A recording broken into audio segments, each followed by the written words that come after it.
Integration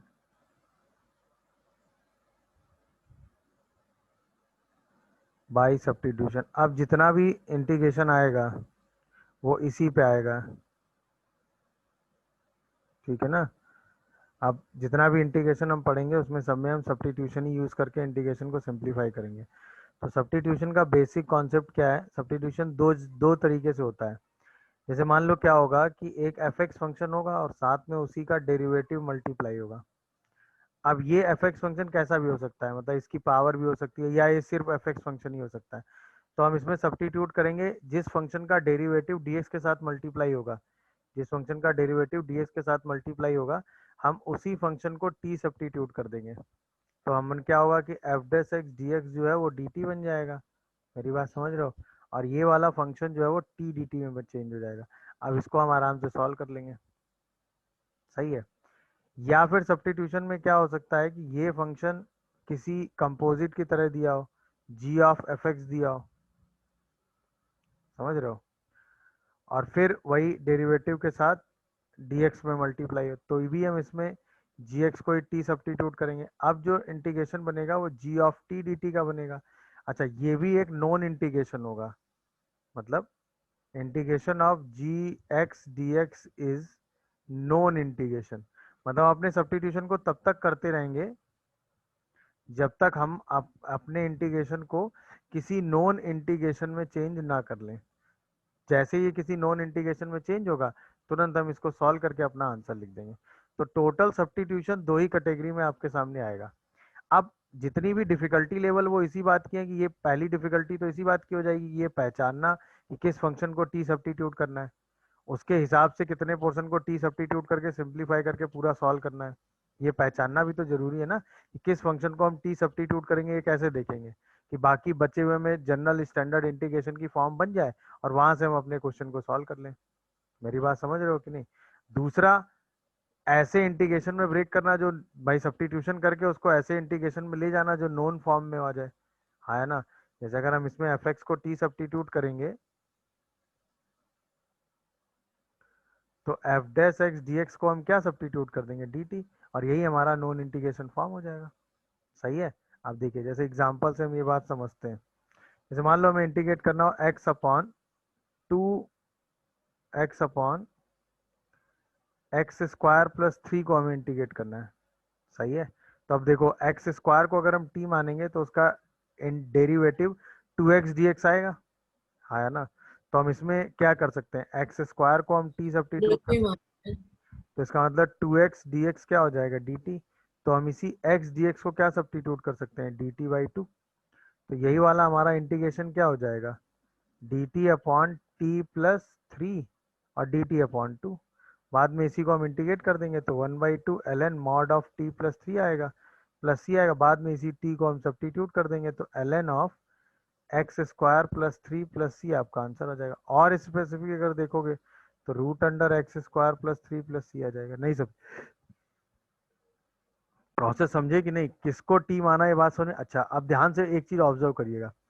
अगर हम इसी क्वेश्चन में एक्स स्क्वायर को, भाई थ्री का डेरिवेटिव तो जीरो ही होगा, तो हम इसमें एक्स स्क्वायर प्लस थ्री पूरे को टी मान लेते तो क्या प्रॉब्लम थी। वैसे आपको इस बात का इंपॉर्टेंस इस क्वेश्चन में नहीं दिखेगा, क्यों? क्योंकि यहाँ पे भी अभी भी सेम आएगा, एक्स डी एक्स को अभी भी हम डी टी बाई टू रख देंगे। मेरी बात समझ रहे हो कि नहीं? एक्स डी एक्स को हम क्या लिख देंगे, डी टी बाई टू, और डी टी बाई टू रख देंगे तो इंटीग्रेशन में अभी भी one by two D T by T आ जाएगा। तो अभी भी ये क्या आएगा, one by two L N mod T plus सी आएगा। बाद में टी को एक्स स्क्वायर प्लस थ्री रख देंगे तो one by two L N X square plus three plus C आ जाएगा। तो अभी भी answer root under X square plus three आ गया। दिखा कि नहीं भाई? और सीधा सिंप्लीफाई हो क्या आंसर आ गया। क्या ये बात सबको समझ में आ रही है? बोलो भाई, यस क्लियर है? सर। अच्छा, यहीं पे अगर क्वेश्चन ऐसा हो जाता, सपोज क्वेश्चन होता इंटीग्रेशन ऑफ, ठीक है ना, sine of L N x, ठीक है ना, by x into d x, ये क्वेश्चन होता। सही है। अब आपको दिख रहा है ना कि वन बाई एक्स किसका डेरिवेटिव होता है, एल एन एक्स का। तो इसमें हम नेक्स्ट। किसको टी मान लें, एल एन एक्स को। तो डी एक्स बाई एक्स क्या बन जाएगा, डी टी। जैसे ये सब्स्टिट्यूशन करोगे क्या ये नॉन इंटीग्रेशन साइन टी बन जाएगा, और साइन टी का इंटीग्रेशन तो आप कर ही सकते हो, that is minus cos T, minus cos. और बाद में टी को आप सब्स्टिट्यूट कर दो तो cos of L N X plus C आ रहा है। समझ में आया कि नहीं? तो ये पहचानना कि किसको टी सब्स्टिट्यूट करेंगे तो dx के साथ जो क्वांटिटी एफ डैश एक्स किसका डेरिवेटिव मल्टीप्लाई है, बस ये एक बार देख लो। तो उसके हिसाब से जिसका ये डेरिवेटिव बन रहा होगा उसी फंक्शन को आप टी सब्स्टिट्यूट करके अपने इंटीग्रेशन को dt में चेंज कर लेंगे। या तो सीधे सीधे t के फंक्शन में चेंज होगा, आप सीधा सॉल्व कर लेंगे, या फिर वो कोई ऐसा नॉन ऑपरेटर gt चेंज होगा जिसका इंटीग्रेशन आप ऑलरेडी जानते होंगे। मेरी बात समझ पा रहे हो कि नहीं भाई? बोलिए। तो ये चीजें आप सब्स्टिट्यूशन के हिसाब से लेंगे। चलिए अब कुछ एग्जांपल हैं जिसमें हम यही चीजें सीखने की कोशिश करेंगे कि कहाँ पर क्या सब्स्टिट्यूशन करने से काम होगा। जैसे सॉल्व करना है आपको integration of X square upon x की पावर 6 प्लस 2 dx, ठीक है ना, या एक्स की पावर 6 प्लस 1 dx, ठीक है।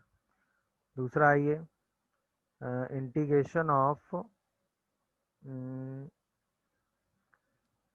Integration of L N x by x l N x D x, ठीक है।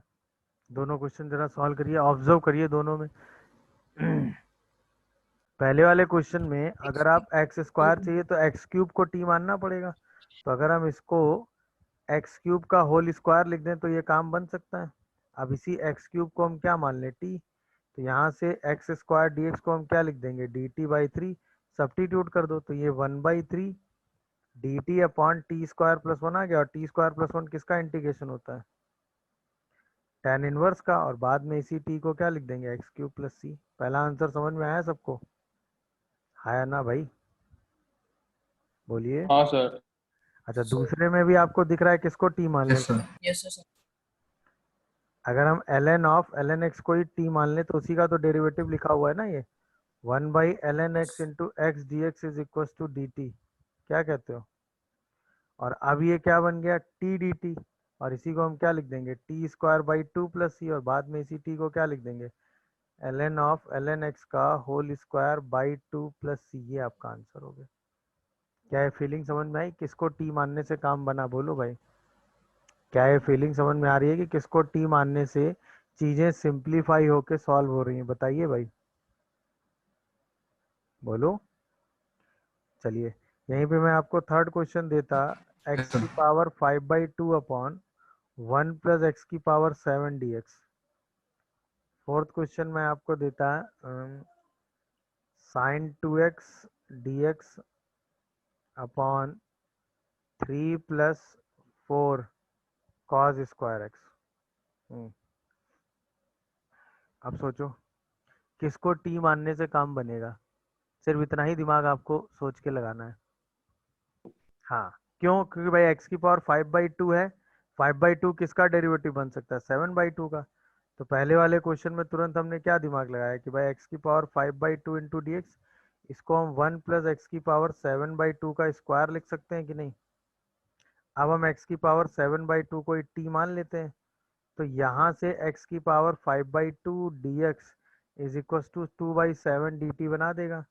अब इसी को हम लिख सकते हैं 2/7 d T by 1 plus T square. अब ये तो इंटीग्रेशन सीधा tan इनवर्स टी होता है, बाद में टी को सब्स्टिट्यूट कर देंगे, क्या, एक्स की पावर 7/2। क्या ये बात समझ में आई सबको? बोलिए भाई, सही है? ऐसे सेकंड वाले में क्या सोचेंगे, किसको टी मानने से काम बन रहा है बताओ भाई। सेकंड वाले में अगर आप देखो साइन 2x dx के साथ है सर कॉस cos 2x को। स्क्वायर एक्स को। अगर आप पूरे कॉस स्क्वायर एक्स को टी मानोगे तो भी तो उसका डेरिवेटिव माइनस साइन 2x ही बनेगा। सोच के देखो ना तुरंत भाई, कॉस स्क्वायर एक्स को अगर हम टी मानेंगे तो 2 हाँ cos sir. Into minus sine x D x is equal to D t तो आएगा। तो क्या ये साइन 2x dx बना रहा है कि नहीं बना रहा है, ये बताओ। तो इसका मतलब अब हाँ सर, सर नीचे वाले को cos 2x में चेंज कर। नहीं तो वो क्यों आर्बिट चेंज करेंगे जब डायरेक्ट ऐसे ही हो सकता है, उतना टाइम क्यों वेस्ट करेंगे, समस्या ये है ना भाई। तो अब जब cos 2x के साथ ऐसा फील हुआ है तो 2 cos square x plus x पूरे को ही टी मान लो, क्या दिक्कत है, तो जीरो ही हो जाएगा डेरिवेटिव 3 का, आया ना। और 4 तो कांस्टेंट है तो हाँ कोई सर। फर्क डालेगा नहीं। तो क्या ये -4 sine 2x dx is equal to dt बनेगा। अब हम सीधा साइन 2x dx को ही क्या लिख देंगे, -dt/4 सब्स्टिट्यूट मार देंगे। तो ये -dt/t और 1/4 बाहर आ जाएगा। अब तो ये आराम से इंटीग्रेट हो रहा है ना। तो -1/4 ln mod t और t को क्या लिख देंगे, प्लस सी। फीलिंग समझ में आई कि नहीं आई भाई, बोलिए। तो ये भी एक तरीके से सब्स्टिट्यूशन का यूज हुआ ना। हमने तुरंत क्वेश्चन देखकर ये एनालाइज किया कि हमें क्या सब्स्टिट्यूट करने से काम बन सकता है, बस उसी पोर्शन को सब्स्टिट्यूट करके हमने अपने क्वेश्चन को आगे सिंप्लीफाई कर दिया। मेरी बात समझ रहे हो कि नहीं भाई। चलिए आइए जरा फिफ्थ क्वेश्चन हम लेते हैं। जैसे मान लो हमें इंटीग्रेट करना हो dx अपॉन √x 1 + x, ये भी हो जाना चाहिए। x को t मानना सेफ हो गया ना यहाँ पे, नहीं यस सर, वो समझे। टी स्क्वायर बन जाएगा। बस तो ये क्या होगा dx अपॉन, अब ध्यान से देखना ये √x लिखा हुआ है, इसको हम 1 + √x का स्क्वायर लिख दें, क्या प्रॉब्लम है। और नो सर। इसी √x को t मान लें। तो अब बताओ dx/√x 2√x आएगा और ये 2 dt में चेंज हो जाएगा। अब यही सब्स्टिट्यूशन हम यहाँ लगा देते हैं। तो ये क्या बनेगा 2 dt अपॉन 1 + t²। टी अब स्क्वायर इसी को इंटीग्रेट कर देंगे तो 2 tan इनवर्स t की जगह क्या लिख देंगे, √x। प्लस सी।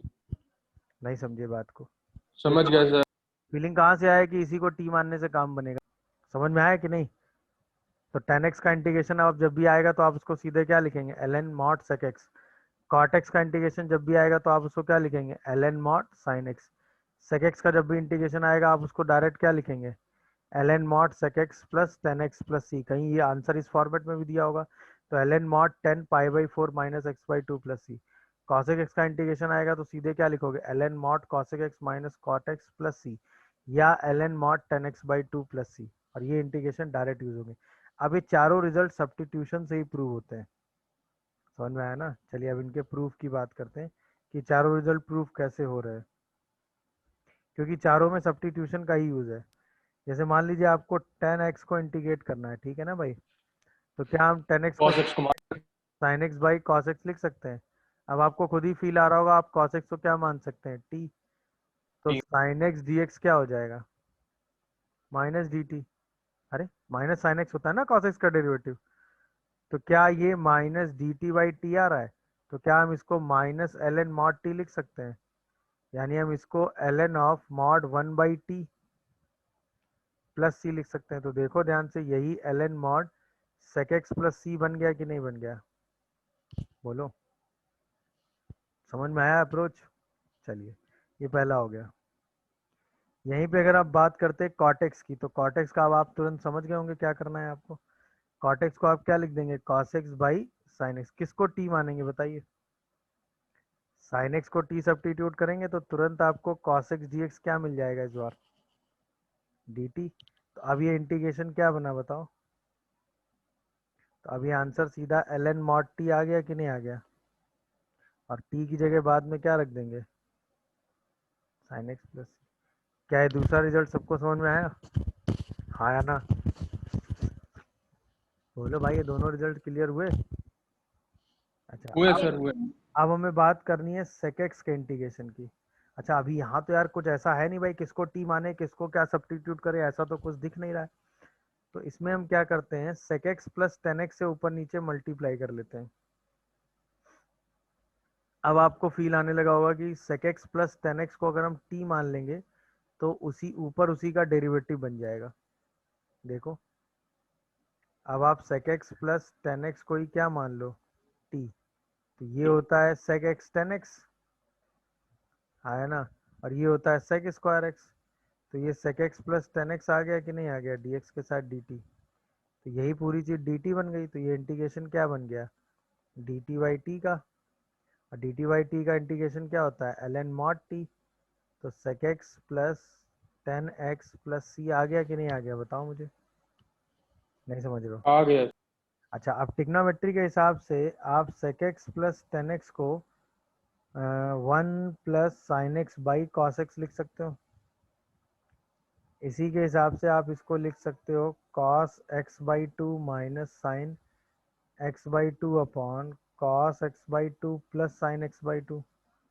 इसी पे आप इसको लिख सकते हो 1 minus tan x by two upon 1 plus tan x by two. और इसी पे आप इसको लिख सकते हो tan of pi by four minus x by to.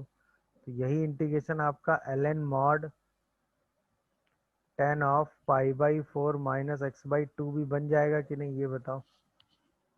नहीं समझे? क्लियर हुआ कि नहीं? कहीं कोई डाउट आ रहा हो तो बोलो। सीधे ट्रिग्नोमेट्री लगाई है, इसको लिख सकते हैं ना। कुछ गड़बड़ लिख दिया क्या? उल्टा नहीं लिखा है सर, उल्टा लिखा है ये। cos x by 2 plus sin x by 2 ऊपर होना चाहिए। ये प्लस आएगा और यहाँ माइनस आएगा, ऐसा? हाँ सर, क्योंकि ऊपर से cos x plus by 2 plus sin x by 2 का होल स्क्वायर बनेगा। प्लस आएगा, यहाँ माइनस आएगा, ऐसा? यहाँ प्लस आ जाएगा। चलो, इस वाले फॉर्मूले में यहाँ प्लस होता है, इसका मतलब। ठीक है ना? 5/4 प्लस एक्स बाई टू। अब ठीक है, देखो जरा ध्यान से। हाँ सर, अब ठीक है। अच्छा, इसके बाद अगला इंटीग्रेशन कॉसेक एक्स का है। तो अब कॉसेक एक्स वाले इंटीग्रेशन में आपको फील आ रहा होगा किससे मल्टीप्लाई करने से काम बनेगा। भाई अभी तो कुछ टी मानने के लिए नहीं है ना, किससे मल्टीप्लाई कर ले बताओ। cos x प्लस इसमें हम cos मल्टीप्लाई x कर plus लें, cot x। Cosec x minus cot x से ऊपर नीचे मल्टीप्लाई कर लें, बताओ। हाँ क्योंकि अब इसी के डेरिवेटिव को ऊपर बना लेंगे। अब जैसे हम cosec x minus cot x को t सब्स्टिट्यूट करेंगे, तो ये इंटीग्रेशन बनेगा cosec x into cot x, और ये बन जाएगा cosec स्क्वायर एक्स, साथ में dx क्या हो जाएगा dt। दिख रहा है कि नहीं? अब जैसे आप यहाँ से cosec x कॉमन करेंगे, अंदर क्या बचेगा, cosec x minus cot x dx is equal to dt। हाँ या ना में जवाब दो मुझे, बोलो भाई। यही तो बचेगा, क्या बोलते हो? अब इसको सीधा सब्स्टिट्यूट कर दो, यस। तो क्या हम इसको dt बाई टी लिख दें? यही हमारा एल एन मॉड टी, मतलब cosec x minus cot X plus C में तब चेंज हो जाएगा। दिखा क्या? अच्छा, वही ट्रिग्नोमेट्री लगा दो, तो cosec x minus cot x को आप क्या लिख सकते हो, 1 minus cos x by sine x. दिखा क्या? तो क्या हम इसको 2 cos square x by two upon 2 sine x by two cos x by two लिख सकते हैं?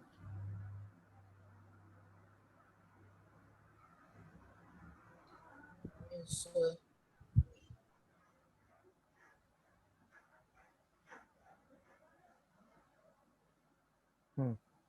तो उसके हिसाब से ये क्या बन जाएगा, 10x/2 या cot x/2 क्या बनेगा?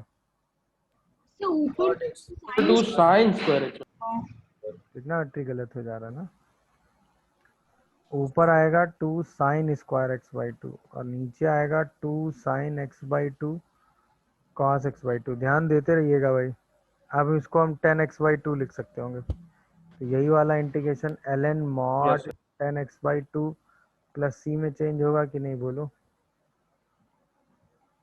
होगा सर।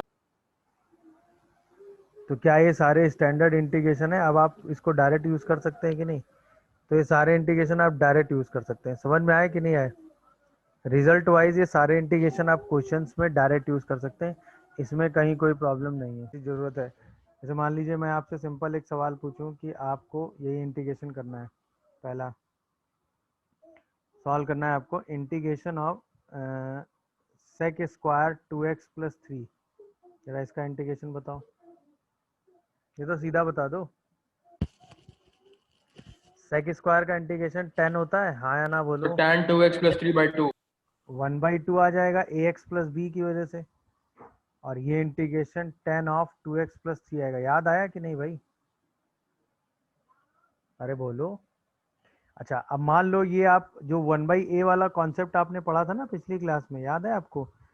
आपने पढ़ा था कि अगर f of ax plus b को हमें इंटीग्रेट करना हो, और इसका इंटीग्रेशन हम लिखते हैं f of ax plus B whole divided by a plus C, वो भी तब अगर हमें ये पता हो कि अगर हमें ये पता हो कि fx का जो इंटीग्रेशन है वो fx प्लस सी आता है, तो हम ये डायरेक्ट इंटीग्रेशन लिखते हैं। याद आया? अभी हम काम सर। क्यों करते हैं उसका लॉजिक अब सब्स्टिट्यूशन से आपको समझ में आएगा।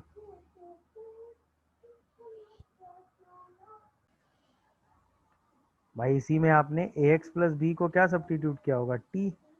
तो यही x dx, सॉरी x का जो डेरिवेटिव बन गया, तो dx जो है a dx बेसिकली dt आ गया होगा। तो इसी dx को आपने dt बाई a से सब्स्टिट्यूट किया है कि नहीं, हाँ या ना में जवाब दो। तो यही जो 1/a बाहर आ रहा है वो यही आ रहा है।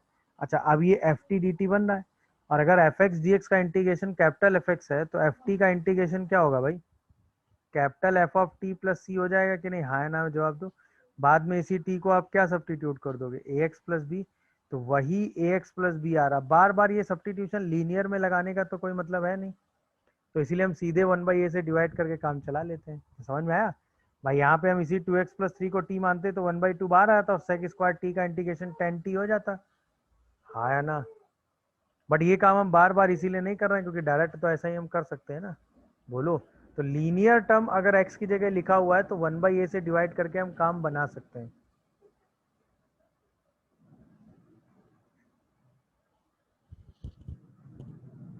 बात भाई, कॉट का इंटीग्रेशन तो आपने अभी पढ़ा, क्या होता है, ln cos x minus cot x। ln cot X का integration ln mod sine of, वो कॉसेक का होता है, 3x माइनस वन आ जाएगा, और 3x माइनस वन की जगह क्या डिवाइड हो जाएगा, की वजह से 3 और डिवाइड हो जाएगा। क्या ये डायरेक्ट समझे, यस सर। क्या ये बात डायरेक्ट सभी लोग समझ पाए, क्यों ऐसा हुआ बोलो भाई। हाँ सर। भाई बैकग्राउंड में क्या हुआ होगा, इस 3x माइनस वन को ही आपने क्या माना होगा, t।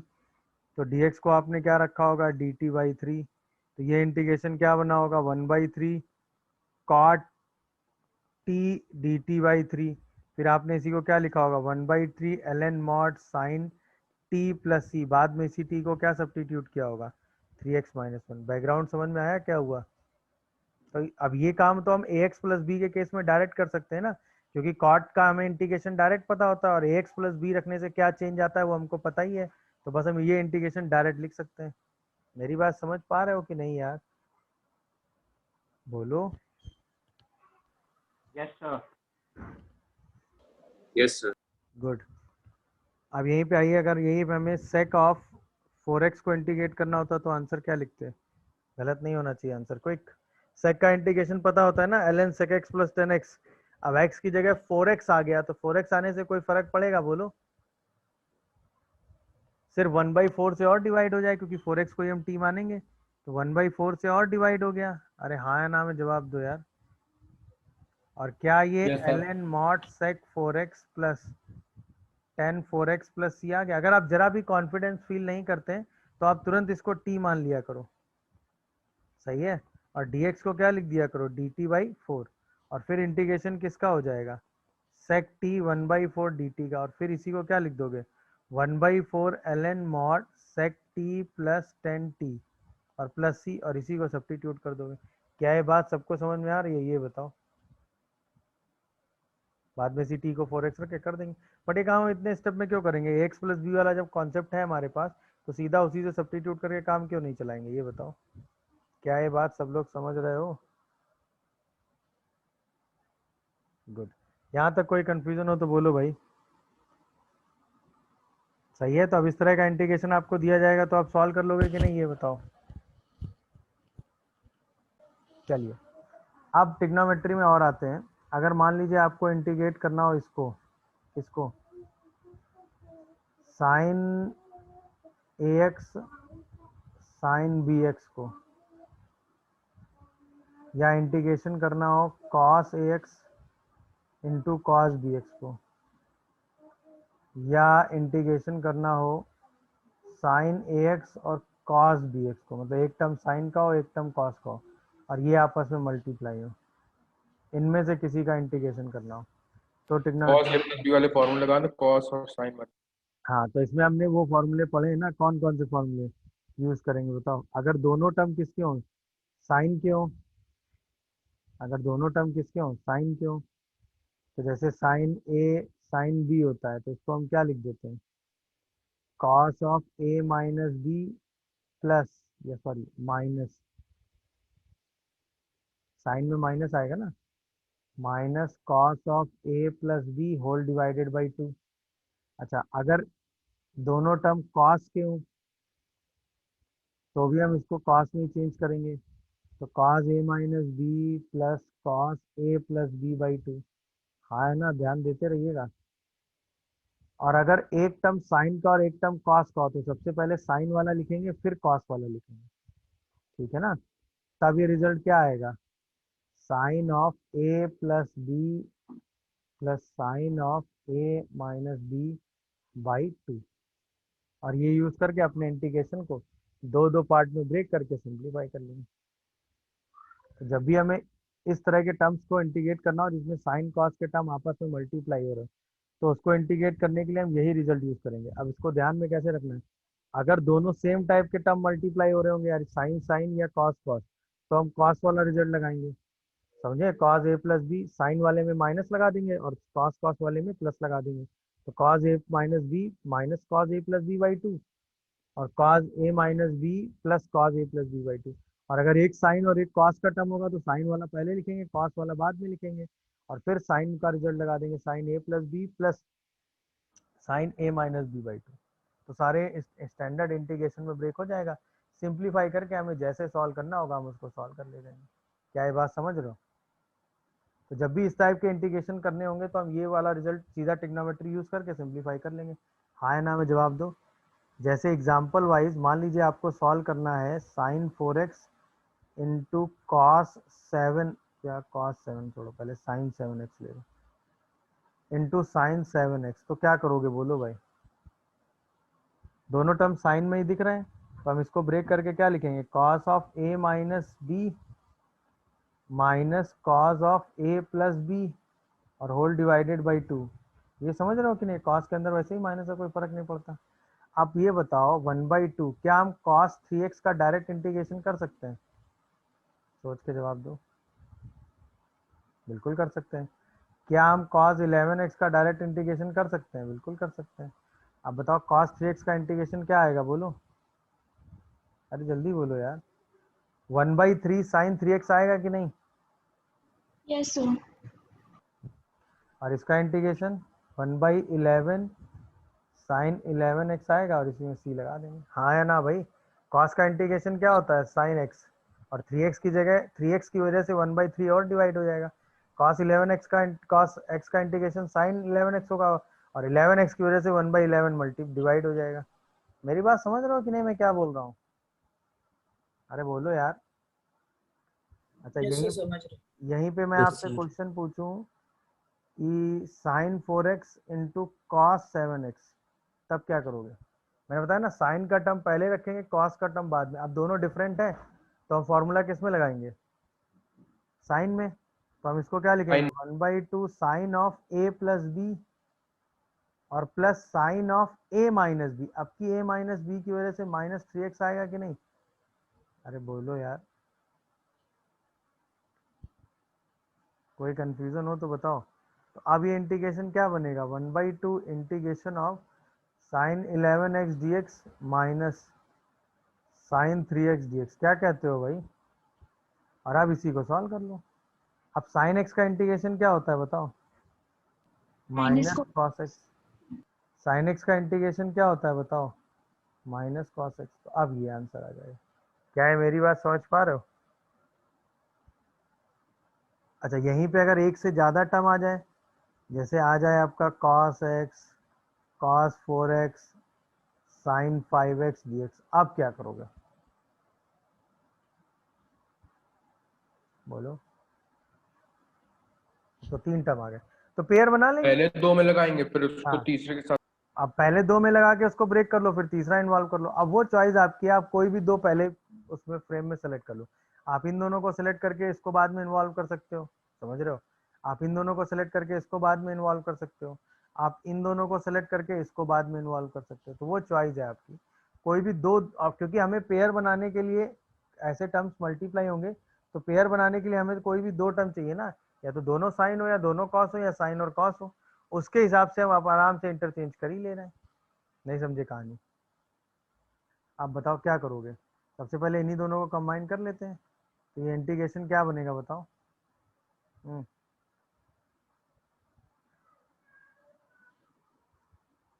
इन्हीं दोनों को कंबाइन करो, इंटीग्रेशन क्या बनेगा बोलो।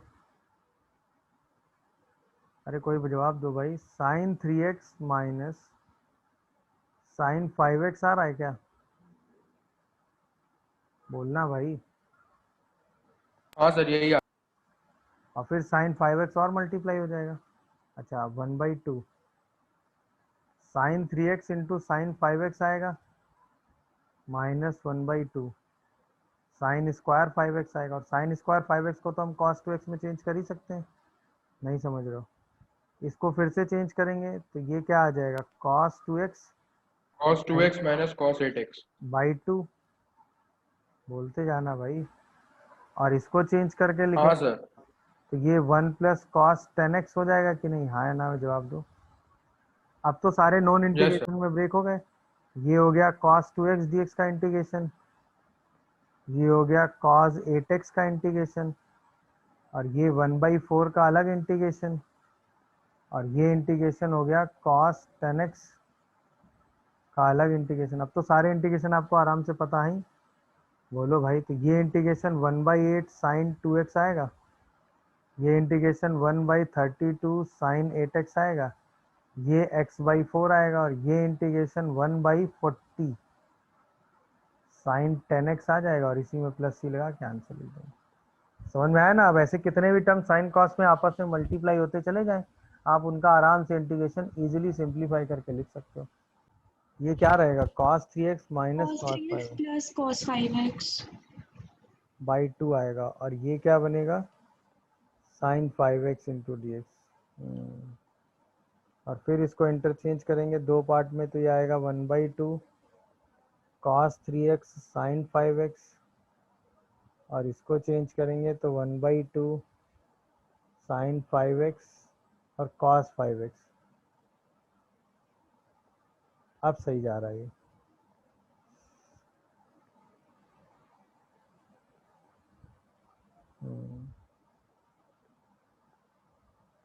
सही है ना? अब ये अब फिर से इसको इंटरचेंज करो जरा। तो साइन वाला टर्म पहले लिख लो, कॉस वाला टर्म बाद में लिख लो, और sign a plus B sign a minus b का फॉर्मूला यहाँ लगा दो। तो अब शायद ये sign 8x minus sign 2x आता है क्या, जरा चेक करना। और ये शायद आ जाता है 1/4 साइन 10x। चेक करिए जरा। और अब sign 8x plus sign 2x है हैं, सर, साइन 8x के बाद प्लस लगेगा। और अब हम इसको 1/4 साइन 8x लिख दें, इसको 1/4 साइन 2x लिख दें, और इसको भी 1/4 साइन 10x लिख दें। अब सही किया है मैंने पूरा। तो ये शायद आ जाएगा -1/32 cos 8x, ये आ जाएगा -1/8 cos 2x, और ये आ जाएगा -1/40 cos 10x प्लस सी। अब सही आंसर आया, क्या बोलते हो? अरे हाँ बोलो भाई, अब सही आंसर लिखा है मैंने। सही कर लेना इसको।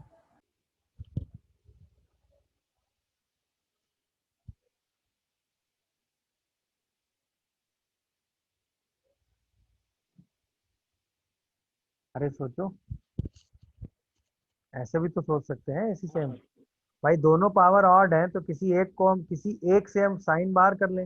मतलब दोनों अगर ऑड है तो चॉइस है आपकी, दोनों में से किसी से भी बाहर कर सकते हैं। बट जो पावर ऑड होगी उसी से आप एक पावर बाहर करेंगे, और उसी को x में मल्टीप्लाई करके बाकी बचे हुए को आप t सब्स्टिट्यूट करके अपना क्वेश्चन आगे प्रोसीड कर ले जाएंगे। नहीं समझे मेरी बात? समझ रहे हो ना मेरी बात में क्या बोल रहा हूँ?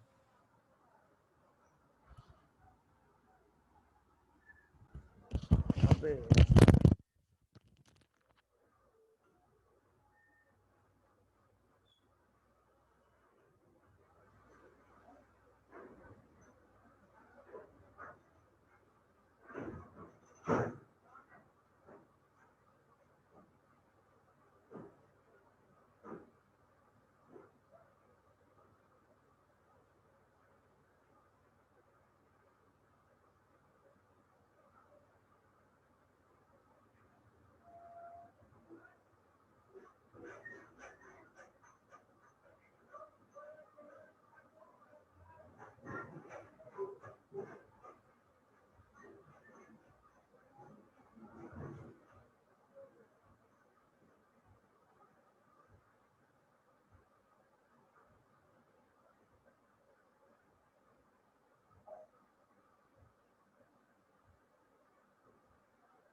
आ रही थी।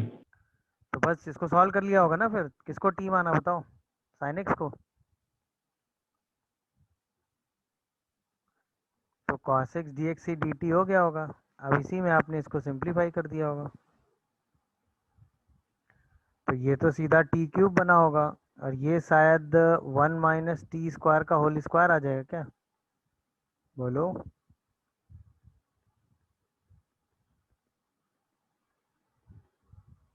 कैसे लिखेंगे इसको, तो एक टी की पावर 7 का इंटीग्रेशन आएगा, और एक 2 टी की पावर 5 का इंटीग्रेशन आएगा, और एक टी क्यूब का इंटीग्रेशन आएगा। अब सारे इंटीग्रेशन सिंप्लीफाई करके लिख देंगे।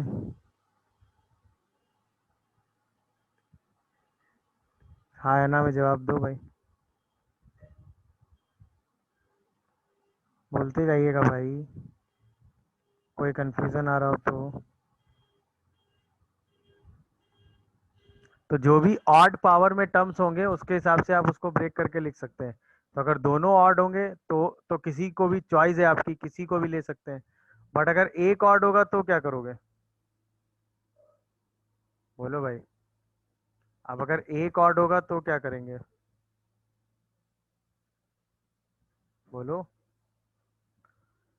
तब तो जो ऑड है हम उसी पावर को ही टी मानेंगे ना। तो यहाँ पे ऑड क्या है, कॉस है, तो एक कॉस बाहर कर लेंगे। ये हम इसलिए कर रहे हैं क्योंकि ये, और इसी को हम क्या मान लेंगे, साइन एक्स को ही क्या मान लेंगे, टी। तो cos x dx हमारा क्या हो जाएगा, dt। और अब ये सिंप्लीफाई हो जाएगा। देख लो आराम से, कोई कंफ्यूजन आ रहा हो तो बताओ,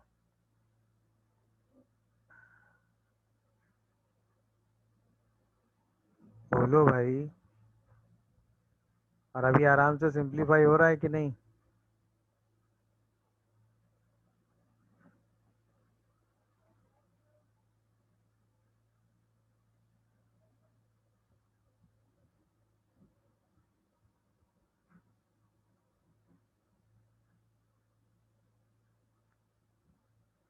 क्या ये बात सबको समझ में आई भाई, कहाँ पे क्या सब्स्टिट्यूशन करने से काम बना।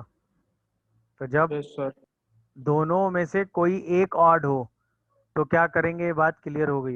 अगर दोनों इवन होंगे तो दोनों पावर में हम साइन स्क्वायर और कॉस स्क्वायर का यूज करेंगे। साइन स्क्वायर की जगह 1 माइनस कॉस 2x/2 लिखेंगे, और कॉस स्क्वायर की जगह 1 प्लस कॉस 2x/2। जैसे ये क्वेश्चन आया तो इससे सबसे पहले हमने कॉस स्क्वायर बाहर किया। अब साइन स्क्वायर कॉस स्क्वायर को हमने लिख दिया 1/4 साइन स्क्वायर 2x, और कॉस स्क्वायर x आ गया। अब इसी साइन स्क्वायर 2x को हम क्या लिख सकते हैं, यस सर। तो यहाँ यस पे ये सर। साइन की पावर 2x आ जाएगा, कॉस स्क्वायर आ जाएगा। इसी साइन स्क्वायर को आप 1 प्लस कॉस 4x/2 लिख देंगे, और इस कॉस स्क्वायर को 1 प्लस कॉस 2x/2 लिख देंगे। फिर इन्हीं को आपस में मल्टीप्लाई कर देंगे, तो 1 minus cos 4x cos 2x cos 2x cos 4x आ जाएगा। इसी कॉस 2x कॉस 4x को आप क्या लिख देंगे, कॉस a माइनस बी, और cos a plus b plus के साथ। और फिर सबको आराम से इंटीग्रेट कर देंगे। कॉस का इंटीग्रेशन क्या होता है, साइन, बस वही वाला इंटीग्रेशन लगाते चले जाएंगे। ए एक्स की जगह से 1/a डिवाइड करते चले जाएंगे सब में, उसी के हिसाब से सिंप्लीफाई कर लेंगे, आंसर आ जाएगा। इन दोनों को सॉल्व करेंगे तो प्लस हाफ कॉस 2x आ जाएगा, 2 और डिवाइड कर देंगे तो साइन 2x हो जाएगा। तो ये इवन ऑड के हिसाब से ब्रेक समझ में आया। दोनों में से कोई अगर एक ऑड होगा तो जो भी ऑड होगा उसके हिसाब से आप उस ऑड में से एक पावर बाहर करेंगे, तो दोनों पावर क्या बन जाएंगी, इवन। और सिंप्लीफाई कर लेंगे। अगर दोनों ऑड है तो चॉइस है आपकी, चाहे तो इसके हिसाब से इसको बाहर करके सॉल्व कर दो, चाहे इसको बाहर करके सॉल्व कर दो, है ना। यानी जो पावर ऑड है उससे आप एक टर्म बाहर करेंगे, समझ में आया, और बाकी दूसरे वाले को टी मान के सिंप्लीफाई करेंगे। तो अगर आप कॉस बाहर करेंगे तो साइन को टी मानेंगे, अगर आप साइन बाहर करेंगे तो कॉस को टी मानेंगे। क्योंकि हमें कॉस स्क्वायर, अल्टीमेटली हमें स्क्वायर पावर को यूज करना है, इवन पावर को यूज करना है। तो उसी पावर को यूज करके हम इस तरह के किसी भी क्वेश्चन को सिंप्लीफाई कर लेंगे। तो अब इस तरह का कोई भी पावर वाला क्वेश्चन होगा तो आप उसको सिंप्लीफाई करके सॉल्व कर लेंगे कि नहीं, ये बताइए, हाँ या ना बताओ। सॉल्व हो जाएगा तो फॉर्म सिंपल सी है, दो लीनियर का रेशियो है, लीनियर 1/लीनियर 2। तो जो न्यूमरेटर में लीनियर लिखी हुई है उसकी पावर क्या है, नेचुरल नंबर, और डिनोमिनेटर की लीनियर की पावर एक रैशनल नंबर है। तो जो भी लीनियर डिनोमिनेटर में लिखी है उसी को टी मान लेंगे, आपका इंटीग्रेशन सिंप्लीफाई हो जाएगा। जैसे एग्जाम्पल वाइज आओ, एग्जाम्पल होता आपका x+1 का whole square. Divided by root under 2x plus 3 है सपोज। दिखा क्या? तो आप तुरंत 2x प्लस 3 को क्या मानेंगे बताइए? t मान लिया। तो आपने कहा कि भाई dx की वैल्यू dt बाई 2 हो गई, तो आप इसी x को t माइनस 3/2 से सब्सटीट्यूट कर सकते हैं, क्योंकि हमें पूरा फंक्शन t में चाहिए। लिख दो। तो t प्लस 3/2 प्लस 1 का whole square divided by root t हो गया कि नहीं? हाँ या ना में जवाब दो। और अब ये सारे नॉन इंटीग्रेशन में ब्रेक हो जाएगा कि नहीं बताओ?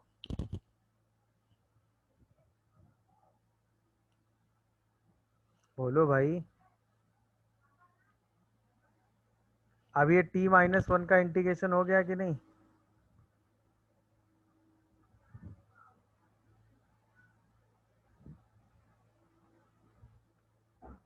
बोलिए भाई। आप लोग ऐसे शांत यस हो सर। जा रहे हैं तो ये गड़बड़ है। अभी तो सारे नॉन इंटीग्रेशन आ गए, अब तो आराम से सॉल्व हो जाएंगे ना। कैलकुलेशन चेक कर लीजिएगा। तो ये शायद आ जाता है t की पावर 3/2 dt। ये आ जाता है t की पावर 1/2 dt। और ये आ जाता है शायद t की पावर -1/2 dt।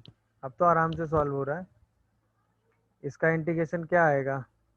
+1, मतलब 2/5 t की पावर 5/2। इसका इंटीग्रेशन क्या आएगा?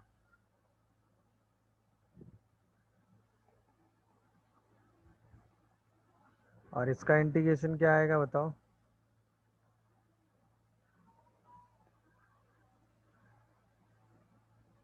बाद में इसी t को क्या सब्स्टिट्यूट कर दोगे? 2x plus 3। तो फाइनल आंसर क्या आ रहा है? 1/10 2x प्लस 3 की पावर 5/2, 1/3 2x प्लस 3 की पावर 3/2, और 1/2 2x प्लस 3 की पावर हाफ प्लस c। जब भी इस तरह के क्वेश्चंस आएंगे लीनियर पावर में, तो आप उसको इसी मेथड से सिंप्लीफाई करके सॉल्व कर लेंगे। क्या है मेथड? सबको समझ Yes, sir. क्या आंसर आ रहा है? इसको t मान लेते हैं, तुरंत dx क्या आएगा? dt/2 आ जाएगा। और अभी आंसर क्या आएगा? अच्छा, यहाँ पे x को सब्स्टिट्यूट करना पड़ेगा ना, तो इसको t प्लस 1/2 से सब्स्टिट्यूट कर दो, तो t प्लस 1 का होल स्क्वायर बाई 4 शायद बाहर आ जाएगा ना। और यहाँ पर क्या टी क्यूब आ जाता है? देखो जरा ध्यान से। और एक बाई 2 और बाहर आ जाता है। तो पूरे से 1/8 बाहर कर लो, अंदर क्या बचेगा? T square plus 2t plus 1 by T cube into D T. अब इसी को आप ब्रेक करके सिंप्लीफाई कर सकते हैं कि नहीं? बोलो। अरे हाँ या ना में जवाब दो यार। तो ये 1/t dt आ गया, ये dt/t स्क्वायर आ गया, ये dt/t क्यूब आ गया। समझ रहे होगे कि नहीं? तो क्या हम इसको 1/8 ln mod t लिख सकते हैं? और mod t का मतलब 2x माइनस 1। क्या हम इसको -1/4 और साथ में 1/t लिख सकते हैं? अरे बोलो यार। इसको हम क्या लिख सकते हैं? -1/16 1/2x माइनस 1 का होल स्क्वायर प्लस c। क्या ये आंसर सबको समझ में आ रहा है? ये बताओ पहले। तरीका क्लियर हुआ? जब भी इस तरह की फॉर्मेट आएगा तो क्या करोगे? बोलो भाई। Yes, sir. क्योंकि इसमें से 2 कॉमन करते थे, 3 से मल्टीप्लाई डिवाइड करते थे और एडजस्ट करके फिर सिंप्लीफाई कर रहे थे। समझ में आ रहा है कि नहीं? बट अब आप तरीका ज़्यादा आसान सीख गए, जिसमें सीधे 3x माइनस 1 को ही क्या मान लेंगे? t। और x की जगह dx की जगह क्या लिख देंगे? dt/3। और x को किससे रिप्लेस कर देंगे? t प्लस 1/3 से, जहाँ ज़रूरत पड़ेगी। तो यहाँ से ये 2 times of t plus 1/3 plus 5 आएगा, और ये डिवाइडेड बाई t, और यहाँ पे dt/3 आ जाएगा। क्या ये बात सब लोग समझ रहे हो? बोलो भाई। तो पूरे से क्या कॉमन होके बाहर आएगा? 1/9 क्या? और अंदर एलसीएम में क्या बचेगा इंटीग्रेशन में? 2t प्लस 17 क्या? बोलो। तो ये तो 2/9t आ गया, और ये शायद 17/9 mod t प्लस सी। बाद में इसी t को क्या लिख देंगे, 3x-1। तो 2/9 इंटू 3x-1 और 17/9 into ln 3x-1 plus C आ जाएगा। यही आपका आंसर हो जाएगा। समझे कि नहीं? तो लीनियर बाय लीनियर, बट एक तरीका है कि आप ऐसे सोच सकते हैं, जैसे मान लो अब आपके सामने इंटीग्रेशन ऐसा आ जाए, यहाँ fx लिखाओ और यहाँ पे किसी भी लीनियर इक्वेशन की पावर में कोई भी नंबर हो। अच्छा, fx जो हो वो एक पॉलिनॉमियल हो,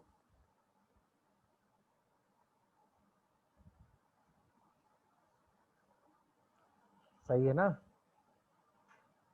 fx एक पॉलिनॉमियल एक्सप्रेशन हो, उसकी पावर भी मतलब वही, और लीनियर इक्वेशन हो, तो इसमें हम क्या करेंगे, a कोई भी रैशनल नंबर हो, तो इसमें जो डिनोमिनेटर का लीनियर इक्वेशन है उसी को हम t सब्स्टिट्यूट कर देंगे कि नहीं। तो x को बाद में चेंज करके सिंप्लीफाई करके क्वेश्चन हर बार सॉल्व कर दिया करेंगे। हाँ या ना? अब इस लीनियर की पावर भी आ जाएगा तो भी घबराने की जरूरत नहीं है, क्योंकि बाइनोमियल से तो पावर ओपन हो ही जाएगी ना हमेशा। हाँ या ना बताओ? तो जब भी इस तरह का हाँ क्वेश्चन आएगा तो आप इसको सिंप्लीफाई करके इस तरह की फॉर्म में सॉल्व कर लेंगे। तो डिनोमिनेट, बट याद रखिएगा ये कॉन्सेप्ट केवल ऐसा कोई भी जनरल एफेक्ट्स ना हो, एफेक्ट्स क्या हो, पॉलिनॉमियल हो, तो सीधा सब्स्टिट्यूशन लगाएंगे तो आराम से नॉन एक्स की पावर एन या 1/x वाले इंटीग्रेशन में चीजें ब्रेक होंगी, सिंप्लीफाई करके सॉल्व हो जाएंगी हर बार। क्लियर हो रहा है? बताओ भाई। दोनों टर्म किसके हो, सेम हो डिनोमिनेटर में, साइन या कॉस, तो हम ऊपर नीचे मल्टीप्लाई किससे करेंगे, तो हम ऊपर नीचे मल्टीप्लाई करेंगे sine of a minus b से। क्लियर है? तो हम किसको यूज करेंगे ये देख लीजिए। तो हम यूज किया करेंगे इस चीज को कि sine of a minus b से ऊपर नीचे मल्टीप्लाई कर लेंगे किसमें, sine of x minus a sine of x minus b में, या sine of a minus b से मल्टीप्लाई कर लेंगे किसमें, cos of x minus a cos of x minus b में। और जब दोनों टर्म अपोजिट हो तो कॉस से मल्टीप्लाई कर लिया करेंगे, cos of a minus b का यूज कर लेंगे साइन ऑफ x माइनस ए और cos of x minus b में, हम इसको यूज करेंगे। समझ गए कि नहीं? और इसको यूज करके अब इसको यूज करेंगे तो जो a माइनस बी होगा उसको हम x माइनस ए एक्स प्लस ए में ब्रेक करेंगे, तो इसी में हम a x ऐड करेंगे और x क्या करेंगे, सब्ट्रैक्ट। तो हम इसी को लिख दिया करेंगे x minus B minus X minus ए, और फिर उसी हिसाब से फॉर्मूला ब्रेक करके सिंप्लीफाई कर देंगे। मेरी बात समझे कि नहीं? तो दोनों, सॉरी, दोनों टर्म अगर किसके हो, साइन के हो, तो सॉरी साइन और कॉस के हो यानी सेम हो तो साइन वाले से मल्टीप्लाई करेंगे, और अगर एक साइन और एक कॉस हो तो कॉस वाले से। लॉजिक सिंपल सा है कि हमें अपने इंटीग्रेशन को दो पार्ट में ब्रेक करना है। वो कैसे ब्रेक होंगे, जब हम साइन a माइनस बी का फॉर्मूला लगाएंगे तब या तो ब्रेक हो पाएंगे, जब हम यहाँ कॉस a माइनस बी का फॉर्मूला लगाएंगे तब ब्रेक हो पाएंगे, क्योंकि उसी फॉर्मेट में लिखा हुआ है। सही है ना? क्लियर है? अब जैसे इस पर एग्जाम्पल देखिए, एग्जाम्पल जैसे मान लीजिए आपके सामने क्वेश्चन आ गया dx upon sine of x minus ए और sine of x minus b, चलो इसी को ले लेते हैं। तो हम ऊपर नीचे किससे मल्टीप्लाई करेंगे बताओ, जल्दी बोलो, ऊपर नीचे किससे मल्टीप्लाई करोगे?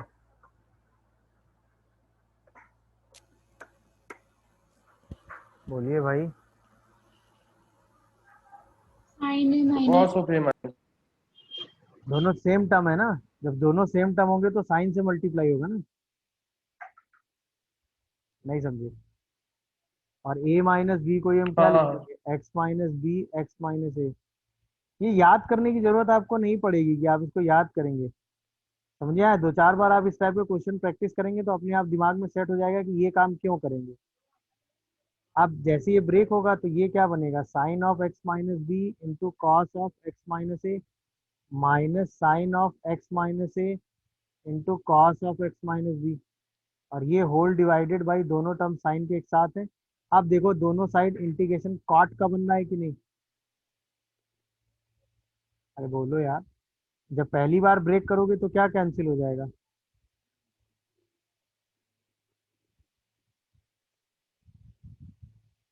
जब पहली बार ब्रेक करोगे तो क्या कैंसिल होगा? और जब दोबारा ब्रेक करोगे तो क्या कैंसिल होगा? तो देखो दोनों इंटीग्रेशन कॉट के बन जा रहे हैं कि नहीं? बताइए भाई, पहला इंटीग्रेशन क्या बन रहा है? Cot of x minus a into d x, और दूसरा इंटीग्रेशन क्या बन रहा है? Cot of x minus b. अच्छा, कॉट का इंटीग्रेशन तो आज की क्लास में आपने पढ़ा ही है, नहीं पढ़ा है क्या? चलो भाई, तो बस उसी को लिख देंगे, तो ln sine of x minus a ln sine of x minus b plus some constant c, ये आंसर आ जाएगा। तो जब भी इस तरह की सिचुएशंस आएगी तो आप सीधा ये सिंप्लीफाई करके सॉल्व कर लिया करेंगे। क्यों? क्योंकि ऊपर वाले न्यूमरेटर में हमें ऐसे टर्म्स बनाने हैं जिनको हम दो पार्ट में ब्रेक कर पाएं, और उसी के हिसाब से सिंप्लीफाई करके हम अपना इंटीग्रेशन सॉल्व कर पाएं। मेरी बात समझ रहे हो कि नहीं? बोलो भाई, क्या ये मेरी बात सब लोग समझ रहे हैं कि नहीं? अच्छा, अब Yes, ये sir. बात अगर आप लोग समझ रहे होगे तो इसका इंटीग्रेशन आपके लिए आसान हो जाएगा। ln x प्लस ए साइन एक्स प्लस ए अपॉन कॉस एक्स। बोलो इसको कैसे इंटीग्रेट करोगे? ये तो सीधा दिख रहा होगा ना, ऊपर वाला सीधा फॉर्मूला ओपन कर देंगे, तो sine x into cos a plus cos x into sine a, और होल डिवाइडेड बाई क्या आएगा? Cos x into d x. आप सीधा सिंप्लीफाई कर देंगे, कॉस ए कॉमन करेंगे, अंदर क्या बचेगा? Ten x into d x. यहाँ से साइन ए कॉमन कर लेंगे, अंदर क्या बचेगा? One into d x. अभी आराम से सॉल्व हो रहा है कि नहीं बताओ? Cos a into l n sec x D x आएगा, और यहाँ से साइन ए इंटू एक्स आएगा, और साथ में सम कॉन्स्टेंसी, आंसर आ जाएगा। ये वाला इंटीग्रेशन आप आराम से सॉल्व कर लेगा कि नहीं? बोलो भाई, नहीं समझ पाए? So cos सर में एक्स x प्लस प्लस ए ए माइनस एक्स प्लस प्लस ए, ए माइनस ए कर दूं ऊपर कॉस। से माइनस ए कर दे, अलग करते फिर कटते हाँ, जाओ। सेम लॉजिक लगा देते, यहाँ पे एक्स प्लस ए माइनस ए लिख देते, और इसी को फिर से दो पार्ट में ब्रेक कर देते। वेरी गुड, समझ गए ना? तब ये तुरंत क्या ब्रेक हो जाता? Cos a into cot of x plus a. बोलो भाई, और साथ में क्या बचता? Sine into d x. क्या सिंप्लीफाई कर लेंगे कि नहीं? आप सीधा आंसर आ जाएगा। बोलिए भाई, क्या बोलते हैं? तो प्रोसेस का मतलब कॉन्सेप्ट के पीछे लॉजिक क्या था वो सबको समझ में आया कि नहीं, कि कैसे आप इसको सीधा सिंप्लीफाई करके सॉल्व कर लेना? बोलिए भाई।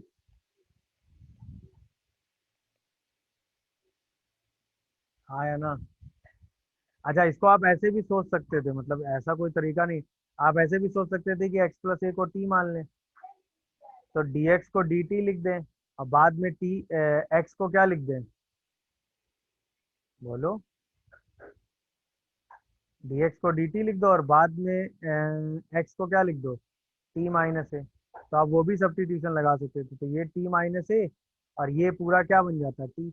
तभी दो पार्ट में ब्रेक होके लास्ट में टी सब्स्टिट्यूट करते तो वही आंसर आ जाता। नहीं समझे मेरी बात? बोलिए। ऐसे भी सोच सकते हैं आप, ऐसे भी कर सकते हैं, और ऐसे जैसे आपने किया वैसे भी कर सकते हैं। लॉजिक समझ में आया? लॉजिक इसके पीछे का यही वाला है। ये वाली जो ब्रेकिंग है, जब दोनों टर्म साइन साइन के हैं तो साइन वाला क्यों ले रहे हैं, आप समझ में आ रहा होगा, क्योंकि उससे ही ये दो नॉन इंटीग्रेशन के फॉर्म में ब्रेक होगा। समझ में आया? अगर आप यहाँ पे कॉस वाला सपोज ले लेते तो क्या ये ब्रेक कर पाते आप? तो यहाँ पे दोनों टर्म कॉस के लिखते और यहाँ दोनों टर्म साइन के लिखते, तो अब ये कैंसिल होता क्या?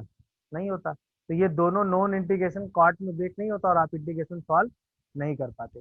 इसीलिए ये सब्स्टिट्यूशन आपने सोचा है डिवाइड करने के लिए, इसीलिए ये सब्स्टिट्यूशन आपने डिवाइड करने के लिए सोचा है। क्या ये मेरी बात सब लोग समझ पा